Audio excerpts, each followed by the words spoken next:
Today I have Jonathan Cahn back on the show with me, and he's going to share some brand new, shocking information with me, as well as a critical update on what's happening in Israel right now and what it means for the end times timeline. For access to today's entire show, become a subscriber today at endtimes.com for only $7 a month. Also want to remind you of my new book, Look Up, which is available now. Just visit the link below to purchase. I'm Jimmy Evans. Welcome to the Tipping Point Show.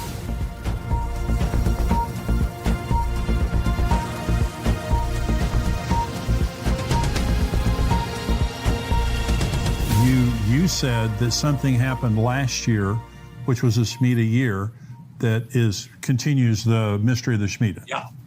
Yeah, and by the way, Jim, I've never shared this anywhere. I mean, this is, when I think of Shemitah, I think of you. It's like, for some reason, we talk about it. But yeah, now the first thing for those who know about the Shemitah, and first of all, I always put in from the beginning, I put in the caution, listen, God doesn't have to do anything. You can't put him in a box. Nothing has to happen, but be ready, be aware, But the Shemitah is the 7-year mystery, the 7-year, the ordination of God, that on the 7th year, debts are wiped out. It's an economic wipeout. It's all that. Now it's a blessing. But when you turn away from God, this thing actually becomes a countdown for judgment in the Bible, the 77s of death, right. The whole thing. But so the point is, it's not that it has to happen, but it happened again.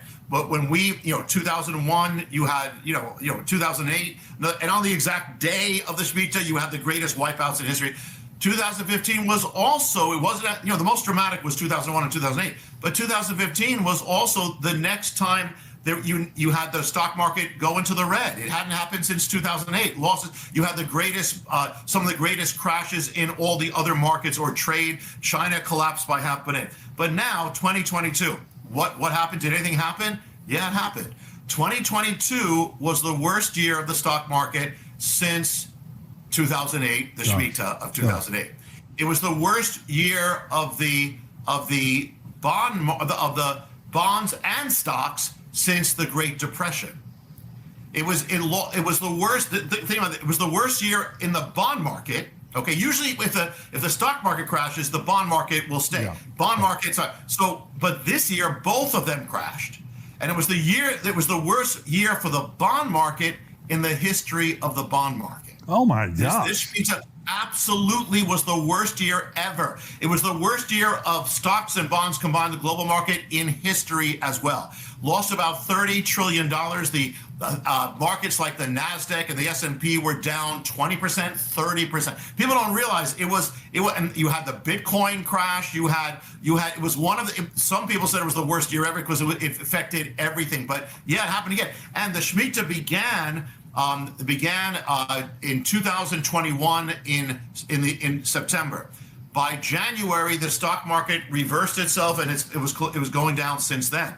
Then, when you get to the peak, the peak that Elul 20 at the very end is the peak. You had a crash all over on that week that brought every market into the bear market on the week of the Shemitah. Now after that was over, only afterwards you start seeing a recovery. Now we don't know what's going to happen after, but yeah, I've never shared this anywhere, Jimmy, but actually it came back in full force. Wow. Well, that's the reason that you're the one that originally was talking about the Shemitah in 2001, 2008, 2015, now again on 2022. Yeah. So let me switch gears a little bit. I want to talk a little bit about Israel. And I know you're very connected to Israel. What is happening there right now in this morning's newspaper, Israel's wanting to annex the Jordan Valley. They're wanting to build 10,000 more houses in Judea and Samaria. That's been condemned by the United States, Canada, France, England. There's a tension building. Joel chapter 3, God says, in those days at that same time when I bring back the captives of Judah and Jerusalem, I'm going to enter into the judgment with the nations in the valley of Jehoshaphat for the way they've treated my heritage, my people Israel, and they've divided up my land. And so this is something that we see happening, the division of the land of Israel, which ultimately Armageddon is about Jerusalem. Armageddon is about the division of the land of Israel. Okay, and there's going to be the worldwide outcry against Israel because they're not going to give up Jerusalem. I don't believe they ever will. But what do you see right now in current events in Israel? What do you think is happening related to the end times? Well, one is exactly what you say, that the controversy over Israel never ends. And here is a the Jewish people said, if we could just get back to Israel all our problems will be solved. The reason why the world hates us is because we don't have a nation. We're not like the others. Once we get back, we're going to have peace. Well, the Bible says something very different. Yeah. And that's what happened. So it never stops. I mean, since you and I probably were kids, it's always, there's never a time that Israel is not out of controversy. That's amazing. I mean, how many other stories are like that? I mean, the Cold War is gone. Yeah. But look at that. It's still the same. And it's progressed. So yeah, that's one thing that what the Bible says. The other, and as you said, the end game is Jerusalem. Jerusalem is always the center of all this. Now in the time of, I don't know if you've been there recently, Jimmy, but I'm sure you have. We were there in December, last December. Yeah. Okay. Yeah. And one of the things that I don't know if you noticed it, I noticed it, but when I first came, when I would go on the Temple Mount, there was like you couldn't have the slightest thing. I mean, they're still very tough, but you couldn't do it. But now we've actually prayed on the top. There are actually Jewish people praying on the top. They've kind of lightened up, and there's more and more talk about even in the Knesset, and even about the possibility of restoring the Temple Mount, which is ultimately what it has to be for prophecy to come true. Right. So things have never stopped with that. It's almost like a spotlight. First, the spotlight's on Israel, then it's got to go into Jerusalem, which it has. Then it's got to go to the Temple Mount. Right. And there's more and more talk about that. There's been more and more action on that.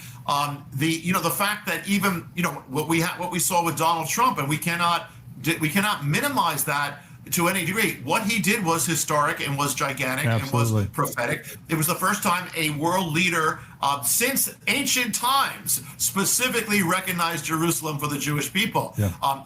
And so this is and by the way, let me throw something in out of it. But I wrote the book called The Oracle about that. But one thing about that is that, to America, Trump, and we'll see what happens in this election, but America, Trump is a Jehu in every way. And as we spoke, to Israel, he's a Cyrus, right, because he did what he did. But the interesting thing is, remember it says Cyrus, it says after 70 years, it was his first year, he came to world power in his first year. After 70 years, he recognized Jerusalem. He told them he could go back, build a house.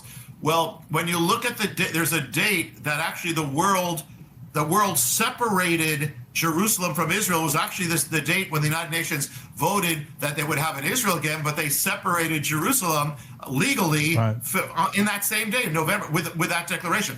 So ever since then, legally, the entire world, including the United States, said no Jerusalem for Israel. Well, that lasted until Trump did what he did. Yes. Now, when you take the Hebrew calendar from the day of that UN decision, the separation of Jerusalem, you take 70 years, and it says in the Bible, after 70 years, then Cyrus issued the proclamation.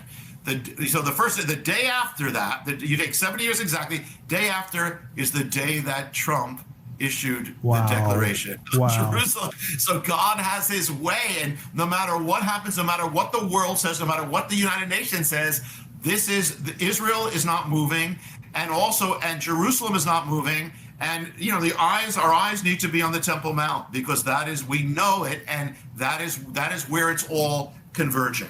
Well, we were there in December, and we went through the Temple Institute. I don't know if you've ever been through there, Yes. but fascinating tour through there. And they began by saying, these are not replicas. These are not just lookalikes. These are kosher. All of the instruments, all of the musical instruments, all of the wardrobe for the priest, these are all kosher, and these will be used in the third temple. And one of the things that was very interesting, Rabbi, when we were leaving, the last thing we saw was a replica of the Ark of the Covenant. And they said, we know the location of the Ark, and when the time comes, we'll go get it. And so what I believe was that when you look at, I have a rabbi on the show, Mark Biltz from Washington State. Yes. But we talk about the blood moons. In 1949 and 1950, that was the Holy Land. In 1967, 68, that was the Holy City. But then in 2014 and 2015, there were also the tetrad of blood moons. I believe in 2014 and 15, it was the Holy Temple, because that's about the time that there was a tremendous activity, increase in activity and freedom for the Jews on the Temple Mount. And I don't know the timing of this, but you know as well as I know, there's going to be a rebuilt temple.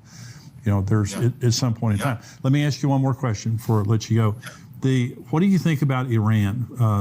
Obviously Ezekiel 38 and 39, we're seeing that war unfold. Now, we don't know exactly when it's going to happen. Yeah. Iran has now a hypersonic missile that can reach Israel in 400 seconds, 6.66 minutes. They believe that the Israelis believe that they're very close to enriching enough uranium to have a nuclear weapon, which obviously this is an existential threat to Israel. They cannot wait to get attacked by Iran. What do you think about what's going on? Yeah, maybe. Well, Jimmy, when I was just coming to the Lord, and it was prophecy that led me to the Lord. I picked up the late great planet Earth. I was an atheist. I picked up the late planet Earth. That got me started. And I went to this prophecy thing. I wasn't a believer. I'm a Jewish guy coming in there. And they're speaking about Iran, about the prophecy of Ezekiel 38 and 39. And it clearly says Persia, and we know it's Iran. And somebody stood up and said, it's never going to happen. Iran is one of the biggest allies of Israel and America. And I remember a guy, that was back then, a guy stood up and said, you know what? It says the Bible says this, so something's going to happen. And sure enough, just a few years later came the revolution. Right. And so God, you never bet against God or against prophecy. Yeah. So there it is. So here you have Iran, which actually, it's almost like the devil always uses things that, here was a nation that actually blessed Israel at one point, blessed Israel with the return of Israel. Actually, the Lord has, the Abraham covenant has only allowed Iran to stay on. It's the only one of those great powers that actually stayed on intact, because it was the only one of those powers that allowed Israel to come back. Wow. So God honors that, but then the enemy's going to use it. Clearly, Ezekiel gives speaks of Russia, and people try to kind of that's that area. It's Russia. It's that area. You have that. You have Turkey, Togarmah, and they're in alliance now. And you have Iran, and they're considered the most dangerous nation now. And so it really, I don't think we've ever seen these things fall into place with Ezekiel 38 and 39 as far as alliances ever as we're seeing now. There's one thing. Remember, there's one thing in Daniel where he says that he's praying, and the angel comes to him and says, "I was fighting. I was delayed because of the prince of Persia, right. The Tsar Paras, which is a specific entity. Speaking about the gods or the spirits, a specific entity which is devoted to Persia or to Iran, and this is a demonic entity."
So now when Iran turned against Israel, this entity, they talk about the gods. If I had to do an Iranian version of the Turn of the Gods, look what happened to them. Yeah. They became the most, they are bent on destruction, literally.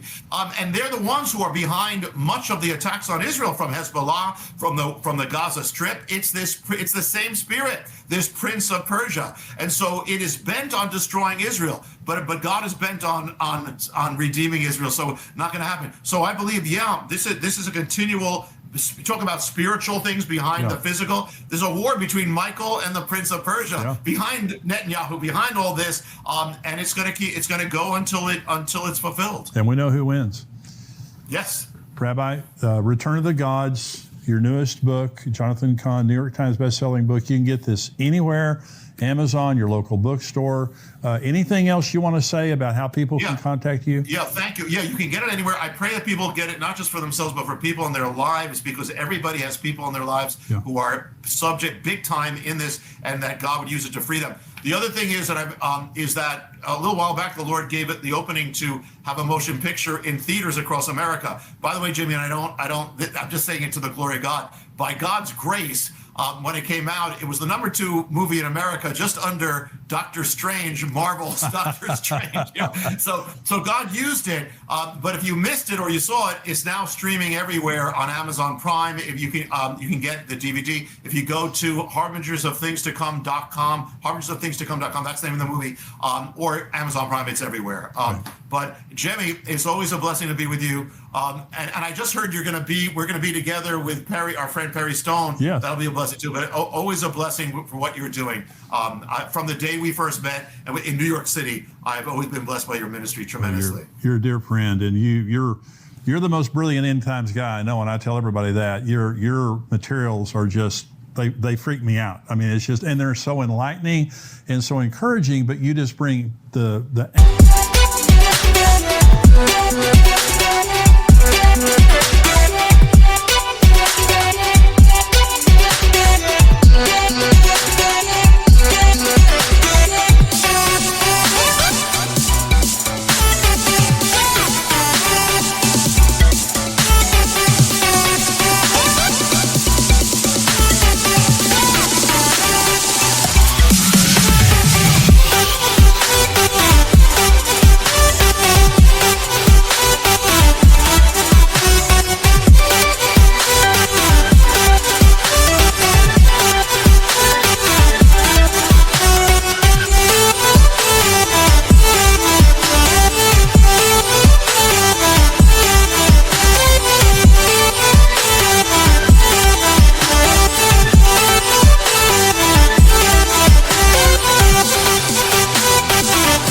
ancient history to today and just prove God is in all these things that are happening. And we know who's going to win. Bless you, my friend. We'll see you next time. God bless you. Okay, God bless you.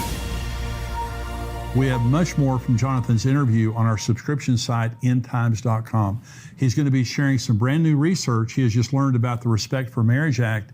Is this demon possession that is taking place in America? Jonathan will be unpacking that and much more. To become a subscriber and see the entire show, visit endtimes.com and join us for only $7 a month. Along with the rest of today's interview, you'll get access to all of our End Times articles, shows, and teaching. Join us at endtimes.com today.